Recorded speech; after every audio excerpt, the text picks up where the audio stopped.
कर्नाटक सरकारनं अलमट्टी धरणाची उंची वाढवण्याचा निर्णय घेतला आणि त्यामुळे पश्चिम महाराष्ट्राला धोका निर्माण झालाय। बेळगावमध्ये सुरू असलेल्या हिवाळी अधिवेशनात अलमट्टी धरणाची उंची 524.26 मीटर पर्यंत वाढवण्याचा निर्णय कर्नाटकचे मुख्यमंत्री सिद्धरामय्या यांनी घेतला आणि यामुळे महापुराच्या गर्तेत सापडलेल्या पश्चिम महाराष्ट्रावर दूरगामी परिणाम होण्याची शक्यता आहे।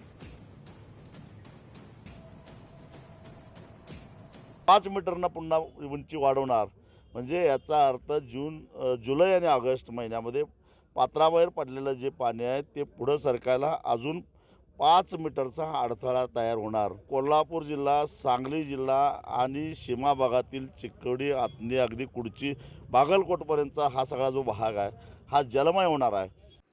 वळूया पुढील बातमीकडे। अमित शहांच्या विरोधात मविया आक्रमक झालेली आहे। नागपूरच्या संविधान चौकात आणि विधान भवन परिसरामध्ये मवियानं आंदोलन केलेलं आहे। आदित्य ठाकरे देखील निळी टोपी घालत या आंदोलनामध्ये सहभागी झाले होते। अमित शहांच्या राजीनाम्याची विरोधकांनी जोरदार मागणी उचलून धरलेली आहे। अमित शहांनी आंबेडकरांवर केलेल्या विधानाचा निषेध आता करण्यात येत आहे।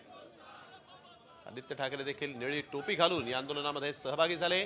बाबासाहेबांचा फोटो हातात घेत आदित्य ठाकरेंनी या आंदोलनामध्ये आपण बघतोय अग्रस्थान घेतलेलं होतं। जोरदार घोषणाबाजी या ठिकाणी करण्यात आली। देवळातला देव शोधलाय पण बाबासाहेबांनी मात्र माणसातला देव शोधलाय।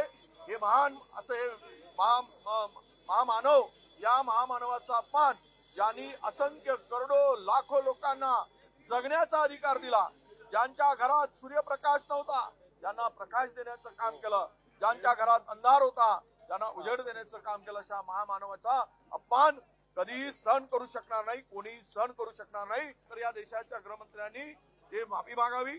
खरं तर काही लोकांना वाटत असेल की हा फक्त महामानव डॉक्टर बाबासाहेब आंबेडकरांचा अपमान झालेला आहे। खऱ्या अर्थाने हा देशाचा अपमान झालेला आहे, या देशाच्या संविधानाचा अपमान झालेला आहे आणि त्याचमुळे या देशाच्या प्रत्येक नागरिकाचा अपमान झालेला आहे।